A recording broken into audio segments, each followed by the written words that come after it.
Hi Leo, here's a general look at your solar chart for May 2013, and this month is going to be a couple of eclipses, and both of them will be relevant to your sun sign. The first one's going to be in Taurus on May the 10th.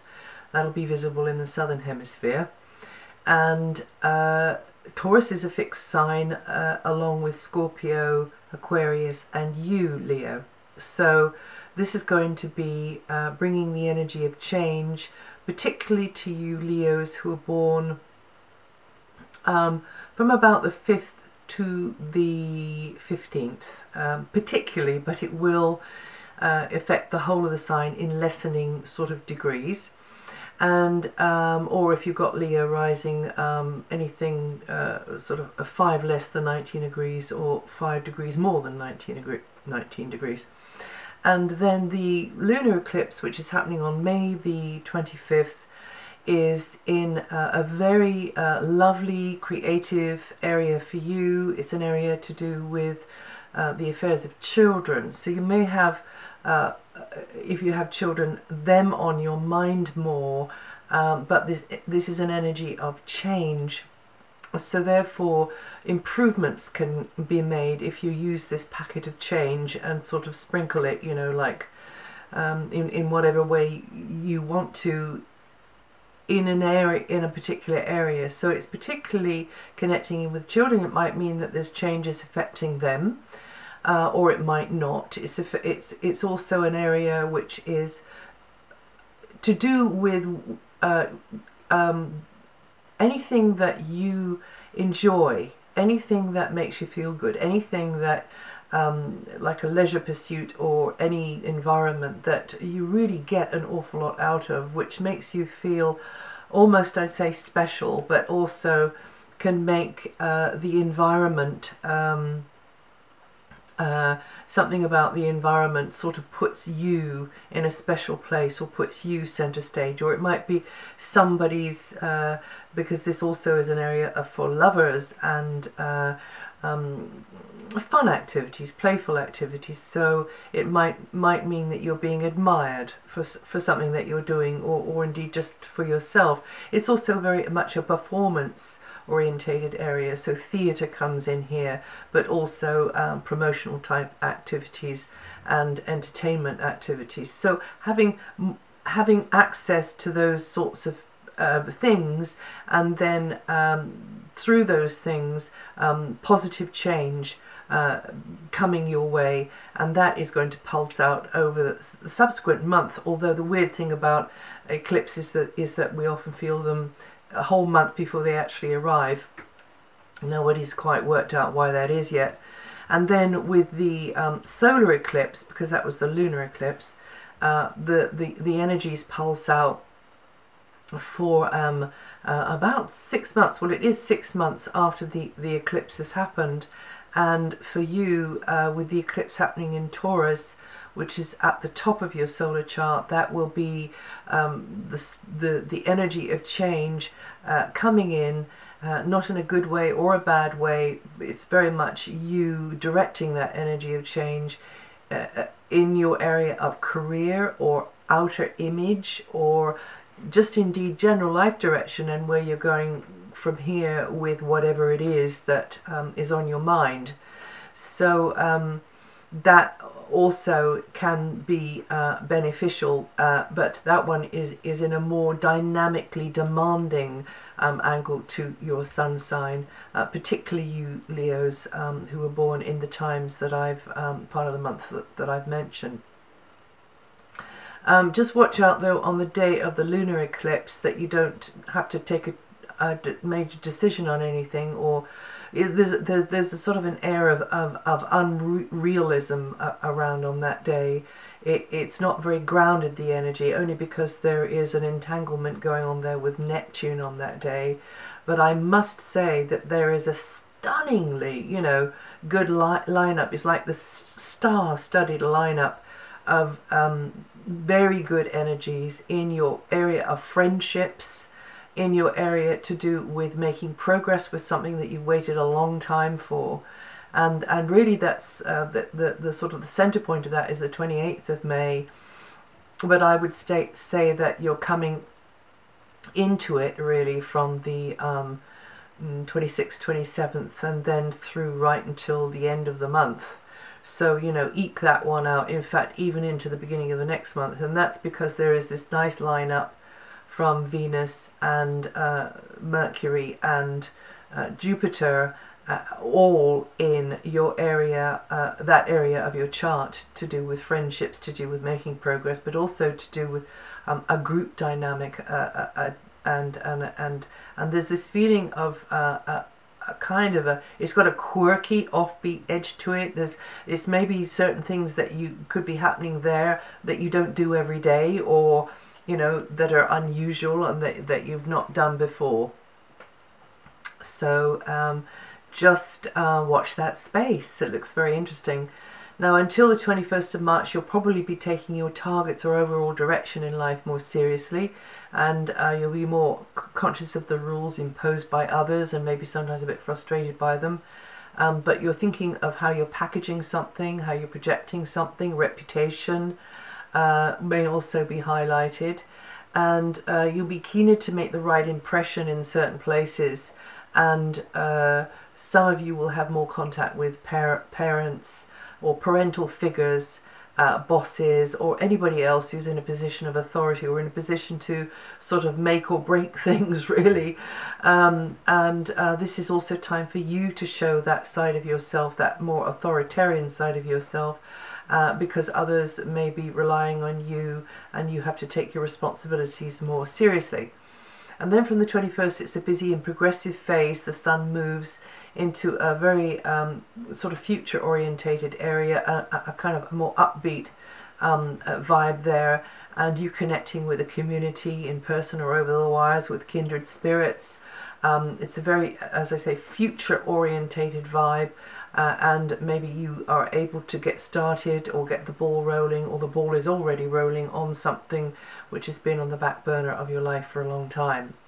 And then until the 16th, Mercury, the position of Mercury means that your ideas and maybe correspondence, paperwork and discussions could revolve around your plans, your aims, your ambitions, your goals, and career as well.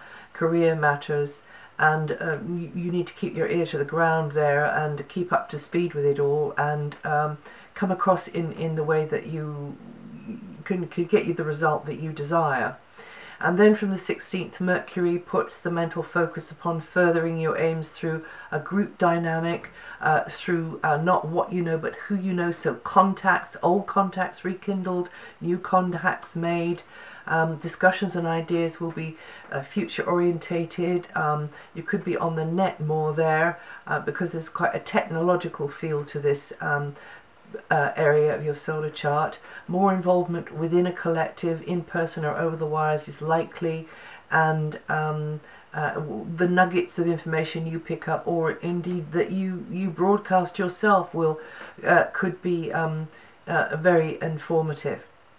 And then from the 31st, Mercury goes into a very background area, you working from deeper levels there, you becoming more introspective, more intuitive, or in fact working through your imagination more, you zoning out, you being more absorbing like a sponge, you taking things in more, so you come across as a little preoccupied, and even feeling as though certain things are up in the air. You're not quite certain about certain things, but you can get on with lots of things behind the scenes, and even being in a little bubble, a little special bubble with others, but really almost like letting go of the left brain, you know, for a while, or for however long that you can manage it, and going in for more nurturing activities, meditative activities, and being those sorts of people in those sorts of places, and definitely trusting your inner guidance and connecting with that.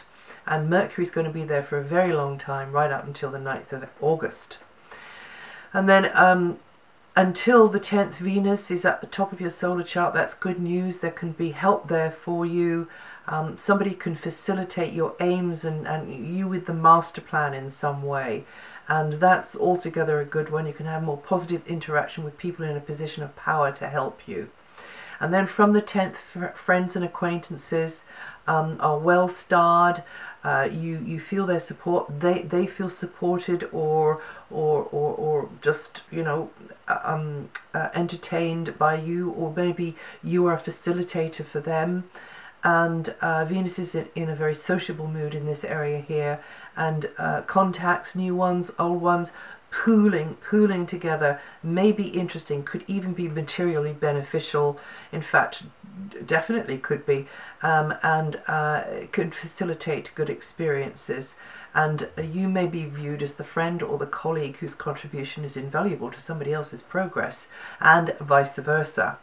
And then until the 31st is a period of putting physical effort, and if not physical effort, then not mental effort, but really willpower and drive and decisiveness and motivation into achieving certain goals and ambitions. These could be career orientated, or they could be just to do with, you know, your general life plan that's unfolding. Overall, this transit of Mars could inspire you to improve your image, to work hard on packaging something better, you know, it's about image really there, and reputation, and being more decisive and energetic, getting behind that. And you could get a bit frustrated or feel a bit limited by the status quo, or certain others that you feel are being uncooperative or just blocking your efforts. But if you manage to keep your cool and not be too hasty, then you can make good progress with the master plan, or with, in fact, minor plans and aims. And then from the 31st is a period when you may be putting physical or mental effort into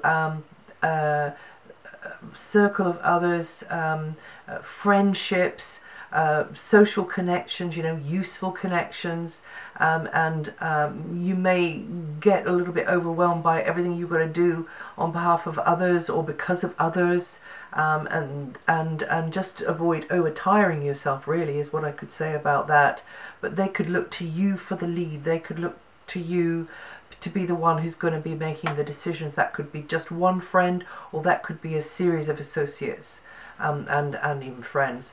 And on another level, that is a very future orientated area. So actually with Mars there, it means that because of what you've been waiting to get your teeth into for such a long time, you know, you can get a bit tired out there, because you've got to keep up with this ball that's starting to roll now. So aims close to your heart, though, can make progress during this transit. Now, until June, Jupiter is helping you to grow and learn more through new associations, also old ones, but maybe connecting in with a group that are a bit offbeat, a bit unusual, doing interesting things that are unfamiliar to you. It's a progressive and unconventional area, and a very future-orientated area where you can expand. You can expand into new territories, maybe more travel on offer because of certain others that you know. And your mind and your world, and a new pathway sort of being created in your brain. And Leo's born 8th to the 18th of August, or with 16 to 25 degrees rising, going to feel this energy the most.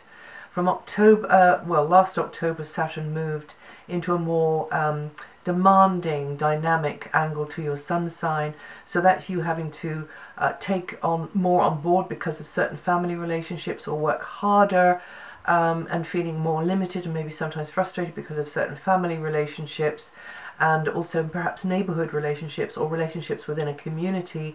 Anything you've just been tolerating regarding any of that, then, you know, it might be a sort of the crunch moment. Also regarding your domestic setup, your place on the map, a space inside or outside.